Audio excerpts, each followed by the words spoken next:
A new FedEx Cup champion has been crowned, and he did it in a whole new way. Settle in as we rewind the week with the latest edition of Monday Backspin from PGA TOUR.com. The FedEx Cup playoffs is a numbers game. We started with the top 125 in the FedEx Cup standings, battling it out in New York. From there, just 100 shipped off to Boston, where only 70 raced to Indy, and just 30 players fought their way to Atlanta with the hopes of claiming the richest trophy in golf, the FedEx Cup at the Tour Championship by Coca-Cola.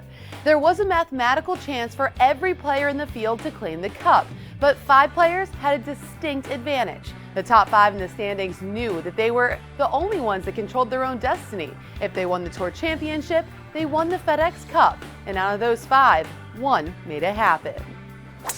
The week began with all of the expectations on Rory McIlroy's shoulders. After all, he entered the Tour Championship with 2 consecutive wins under his belt in the playoffs and was going for 3 in a row with a game that didn't seem to have any weakness. Well, the 23-year-old Northern Irishman fell to the wayside, finishing in a tie for 10th. Second in the standings was Tiger Woods, looking to match McIlroy with 4 wins in the 2012 season and searching for his 3rd FedEx Cup.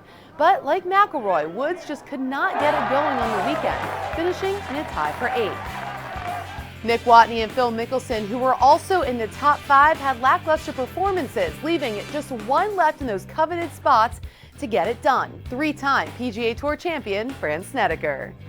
Snedeker led the way after 54 holes, which would be a good sign for most players, but not so much for the 2012 Farmers Insurance Open champ, who before this week had never won a tournament when leading the way heading into Sunday. This, by far, was the most pressure the Vanderbilt alum has been under in his career, and he handled it like the 2012 FedEx Cup champion should. He made the big shots when needed, maintained those nerves of steel when everything was on the line, and he was rewarded with the biggest win of his 6-year PGA Tour career. The FedEx Cup rewards consistency, and our champion has been that, especially on the short grass.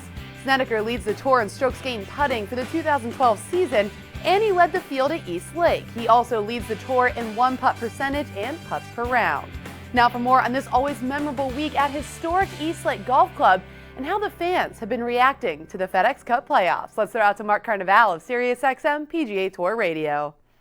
When I look back at this year's Tour Championship presented by Coca-Cola, what stands out to me are the size of the crowds and the enthusiasm surrounding the playoffs for the FedEx Cup.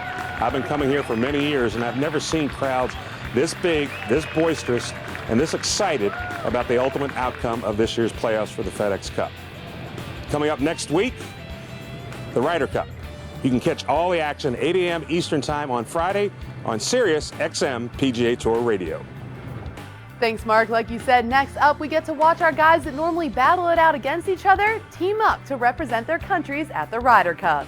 You can catch that preview and everything you need to know on PGA Tour.com later this week.